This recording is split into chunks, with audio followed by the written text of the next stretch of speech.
Nabi Nuh memiliki beberapa ya keistimewaan. Memiliki beberapa keistimewaan. Yang pertama, Nabi Nuh alaihissalam ya memiliki umur yang sangat panjang ya. Dan demikianlah orang-orang terdahulu umur mereka sangat panjang-panjang ya.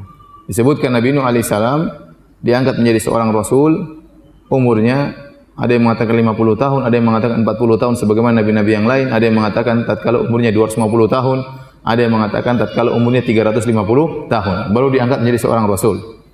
Setelah itu dia berdakwah selama berapa tahun?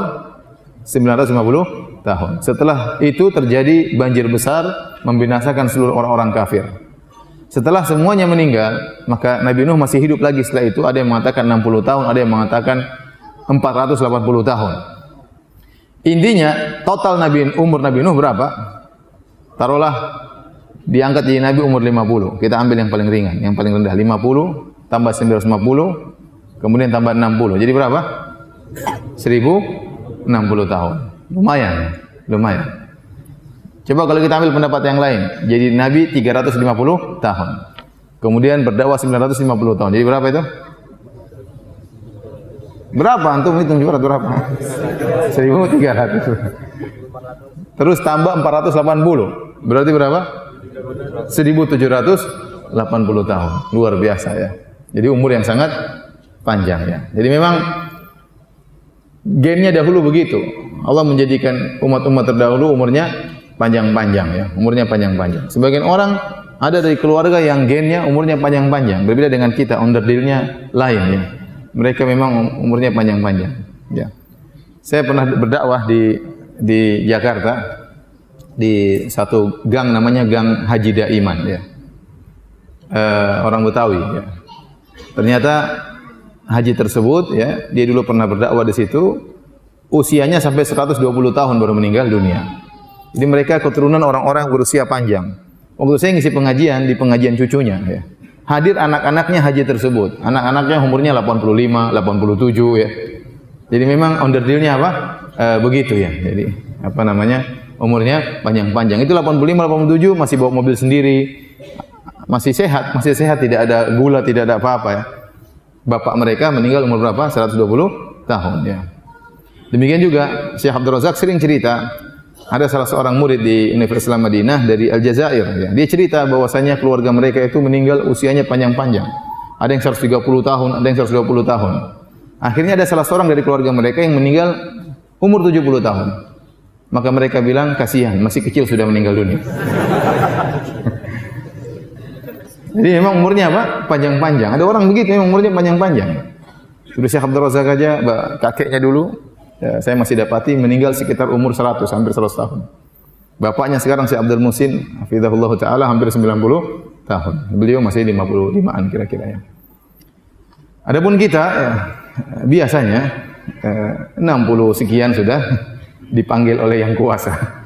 Jadi memang onderdilnya berbeda. Jadi Nabi Nuh ini Allah sebutkan dakwanya sangat panjang sampai 650 tahun, sampai 950 tahun. Ini keistimewaan pertama. Keistimewaan yang kedua, Nabi Nuh alaihissalam ternyata adalah nenek moyang kita seluruhnya. Ya. Jadi nenek moyang kita yang pertama adalah Nabi Adam alaihissalam. Nabi Adam alaihissalam.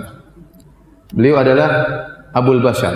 Kemudian nenek moyang kedua adalah Nabi Nuh alaihissalam. Ya. Tolong merapat ya, tolong merapat. Ada yang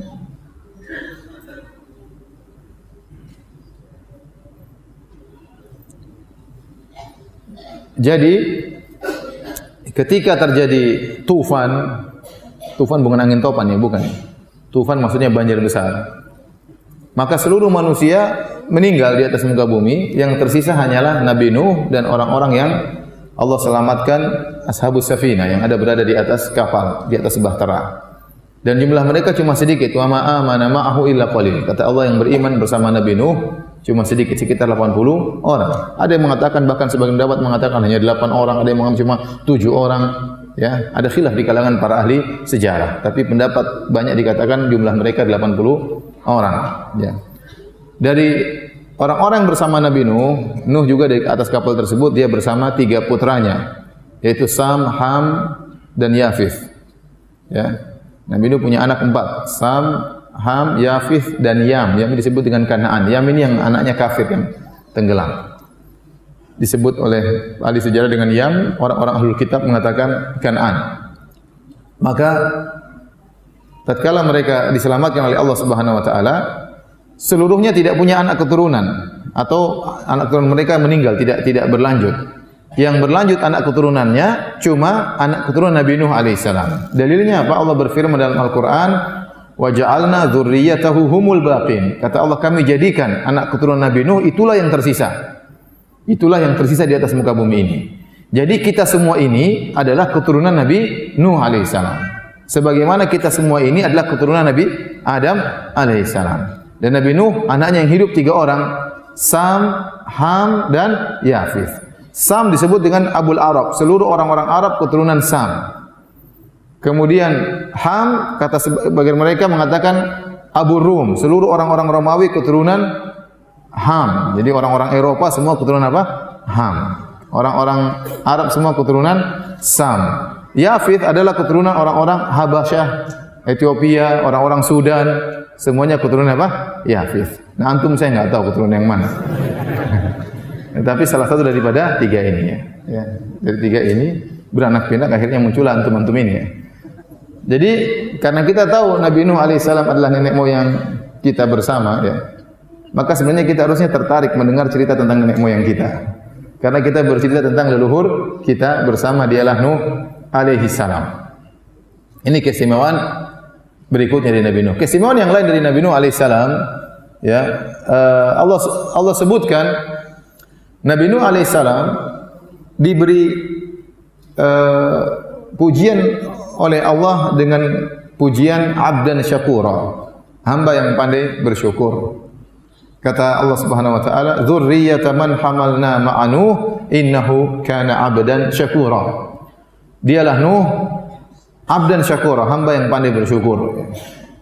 Dan ini diketahui oleh manusia kelak pada hari kiamat tatkala di padang mahsyar. Sebagaimana dalam hadis Asy-Syafa'ah Al-Uzma, hadis yang masyhur, tatkala di hari kiamat kelak, tatkala manusia dibangkitkan di padang mahsyar dengan jarak matahari 1 mil, maka keringat mereka bercucuran, mereka dalam kondisi kepayahan, mereka menanti-nanti kapan Allah datang untuk memulai persidangan. Dan inilah kondisi yang sangat berat. Ya, ibarat seorang mau disidang, sekelompok orang mau disidang, tetapi ruang persidangan masih ditutup. Mereka disuruh tunggu di luar sementara matahari sangat panas. Maka mereka ingin segera dimulai persidangan. Maka datanglah manusia dengan penuh kepayahan dan kesulitan menuju kepada Nabi Adam alaihissalam. Kemudian mereka mengatakan, "Ya Adam, anta abul bashar, khalaqakallahu biyadaihi wa asjada laka malaikatahu askanakal jannah." Wahai Adam, engkau adalah nenek moyang manusia. Manusia yang pertama adalah engkau. Allah ciptakan engkau dengan kedua tangannya. Allah menyuruh malaikat untuk sujud kepadamu. Allah menempatkan engkau di surga. Ya. Kemudian kata mereka, "Ama tara ma nahnu fi wa ma balaghana." Tidakkah kau lihat bagaimana kondisi kami di padang mahsyar ini? Tidakkah kau lihat kepayahan yang kami rasakan? Ala tashfa lana ila rabbik. Tidakkah kau beri syafaat bagi kami di sisi Rabbmu? Maka Nabi Adam alaihissalam kemudian berkata, "Inna rabbi qad ghadiba al-yawma ghadaban lam yaghdab mithlahu qablahu wala ba'dahu." Sungguhnya Rabbku hari ini sedang sangat murka.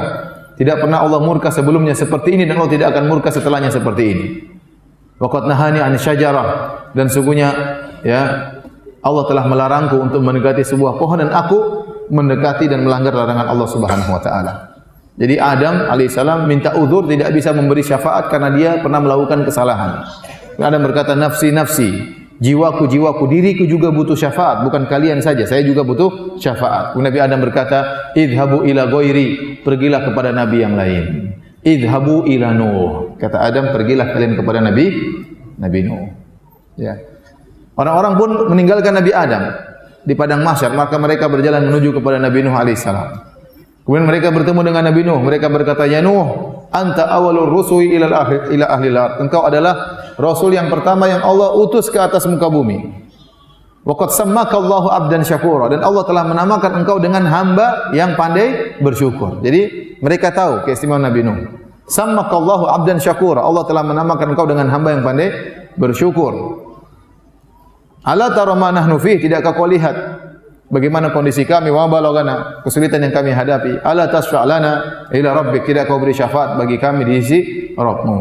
Nabi Nuh sama mengatakan, Rabbku sedang murka, tidak pernah murka seperti ini sebelumnya dan tidak akan murka seperti sesudahnya. Kemudian Nabi Nuh berkata, nafsi, nafsi, jiwaku juga butuh syafaat, jiwaku juga butuh syafaat. Idhabu ila ghairi, pergilah kepada nabi yang lain. Nabi Nuh menolak untuk memberi syafaat. Akhirnya mereka pergi kepada Nabi Ibrahim. Nabi Ibrahim juga menolak. Mereka pergi kepada Nabi Musa. Nabi Musa menolak.